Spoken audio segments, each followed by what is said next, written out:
1 tahun memimpin pemerintahan, Presiden Joko Widodo mengakui adanya perbedaan gaya kepemimpinan para menteri di Kabinet Kerja. Namun Presiden Joko Widodo memastikan semuanya masih dalam visi yang sama. Berikut cuplikan wawancara khusus Najwa Shihab bersama Presiden Joko Widodo.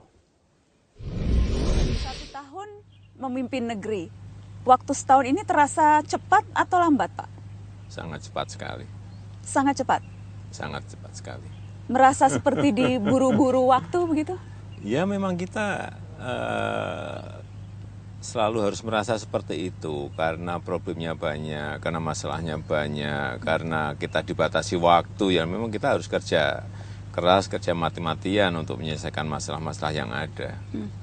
Jadi mengibaratkan selama setahun memimpin ini selalu seperti dikejar-kejar, ada orang yang mengejar-ngejar? Ya, yang jelas yang mengejar rakyat. Dikejar-kejar untuk menyelesaikan persoalan-persoalan. Padahal memang ada yang bisa diselesaikan dalam waktu sebulan, tapi ada yang juga harus nunggu sampai 3 tahun, 4 tahun. Dan itu yang kadang-kadang yang harus kita jelaskan pada masyarakat. Bicara 1 tahun, ada sejumlah lembaga yang kemudian melakukan survei, Pak. Mengukur tingkat kepuasan rakyat terhadap pemerintah. Survei-survei itu kemudian menunjukkan tingkat kepuasannya menurun. Wajarkah rakyat? Wajar. Yang pertama memang karena pada saat kita melakukan pengalian subsidi BBM sebulan setelah dilantik itu betul-betul saya kira menggerus popularitas karena memang tidak populis. Tapi kita lakukan karena itu untuk sebuah kepentingan yang lebih besar. Dan kalau kita nggak berani ya kita nggak akan bisa membalikkan fundamental ekonomi kita. Dan yang kedua memang karena perlambatan ekonomi. Dan ini juga semua negara mengalami. Saya kira 2 hal itu yang menyebabkan kepuasan turun. Bapak kecewa melihat, membaca, mendengar bahwa orang-orang kemudian mempertanyakan, melihat kenapa kinerjanya tidak. Ya memang tugasnya rakyat kan menilai bagaimana kerja kita, bagaimana kerja kabinet, bagaimana kerja pemerintahan, dan itu akan menjadi sebuah koreksi untuk memperbaiki hal yang memang harus kita perbaiki. Terutama kemudian di sektor ekonomi. Tadi Bapak katakan soal BBM dan juga ekonomi yang melambat, tapi yang dirasakan masyarakat memang hidup mereka susah, Pak, sekarang. Pertumbuhan ekonomi juga kalau kita bicara angka-angka kan tidak menggembirakan. Iya, kalau kita tidak menutup mata bahwa kalau ekonomi melambat itu pasti akan memberikan dampak yang tidak baik kepada masyarakat, itu iya, kita tahu. Tapi yang paling penting bagaimana kita mendongkrak lagi agar pertumbuhan kita ini bisa berjalan lebih baik, dan saya kira insya Allah tahun depan lah akan mulai kelihatan. Jadi tahun ini sudah mentok pada dasar, kemudian akan mulai merangkak naik. Dan Bapak yakin ini situasi yang kita alami sekarang ini memang situasi yang tadi Bapak bilang bottom, jadi ini memang yang paling buruk dan kita akan membaik untuk tahun depan?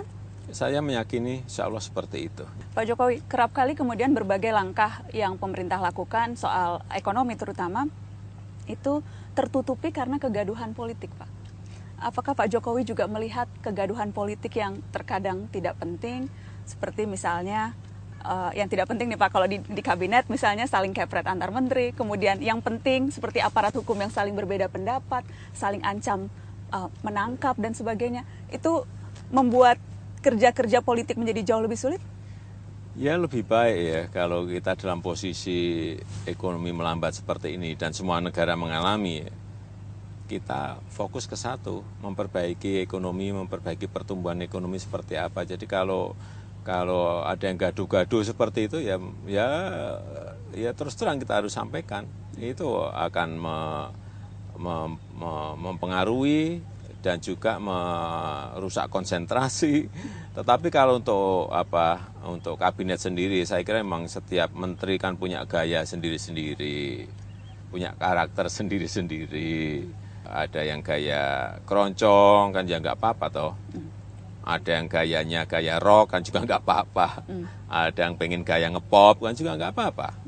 Yang paling penting menteri-menteri arahnya sama, mengikuti semua visi presiden.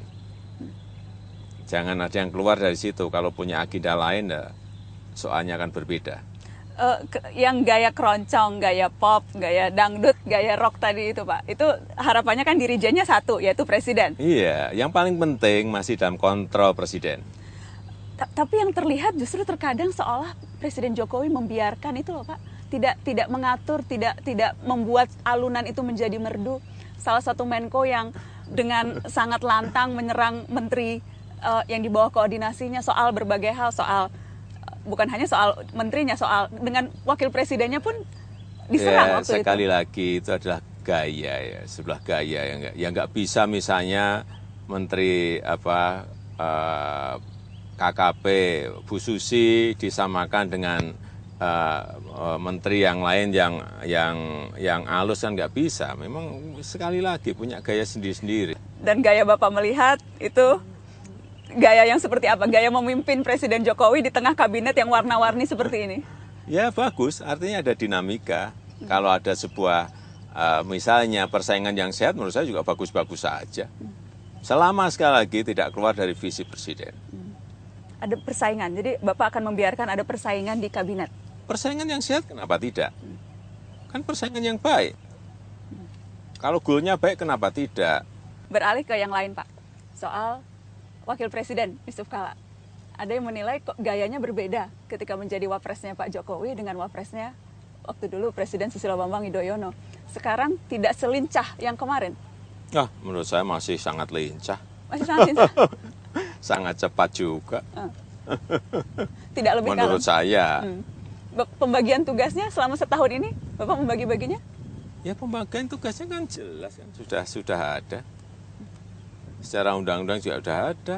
Kemudian juga hal yang khusus juga yang dilakukan oleh Pak Yusuf Kala sebagai wakil presiden juga sudah jelas sekali. Saya kira tidak ada kok kayak kita ini kurang pekerjaan kita bergunung-gunung. Jadi yang ada membagi pekerjaannya Pak, bukan dikekepin pekerjaannya. Iya, nggak ada masalah. Jadi tidak ada yang berbeda Bapak lihat? Nggak ada, Mas. Saya kira masih tetap sama Pak JK.